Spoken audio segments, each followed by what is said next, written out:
what you think the signs are pointing to now. What are your predictions for the next 5 years? How your battles with the U.S. government are going in its attempts to silence you. If you have this ability, which you do, I'm not sucking up, it's just provable, to put together an extraordinarily accurate picture of what the future holds, like, what does that do to you?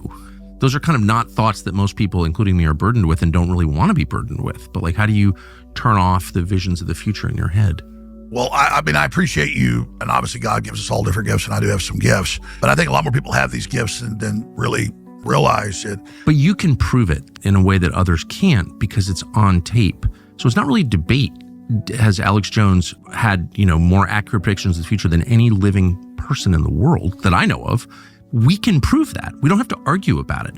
So again, it's just an observation. And I don't know why I seem to be the only person who's obsessed with this. Like, how did this guy predict this? No, everyone's like, oh, he's crazy. Okay, maybe he's crazy, but he predicted this. I mean, it is stressful, the responsibility of constantly researching and looking at all, culture, pop culture. That's where a lot of the real brainwashing's at. That's where a lot of the predictive programming and manipulation goes on. Yes. But also in so-called news. I mean, I did get to where I drank way too much, ate too much, got really unhealthy because I could, go home at night and have some drinks and just kind of dial out and forget about reality. But things have gotten so intense and so dangerous that for about the last 9 months, I haven't drank and I've been exercising every day and I've lost 63 pounds and I feel great.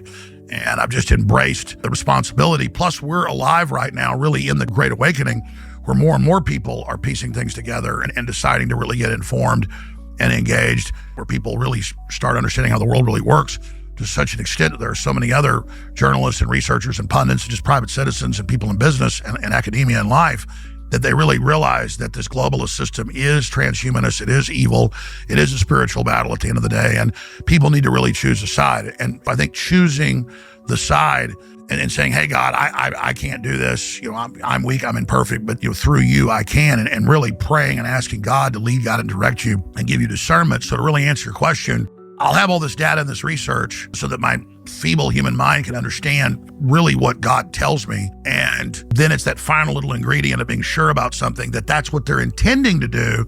But we have real agency. Good has more power than evil. They always say the devil's greatest trick was convincing the world that he didn't exist. I think that's his second biggest trick. His biggest trick is convincing people that there is no good out there and that their God doesn't exist. So for me, so much of it, again, is in the old days, the globalists, the Western propaganda after the end of World War II, and since then, had pretty much total narrative control. So anything they were pre-programming and preparing and hyping the people for, they pretty much always got what they wanted. So it was easy to follow those trend lines out and see what the probable main scenario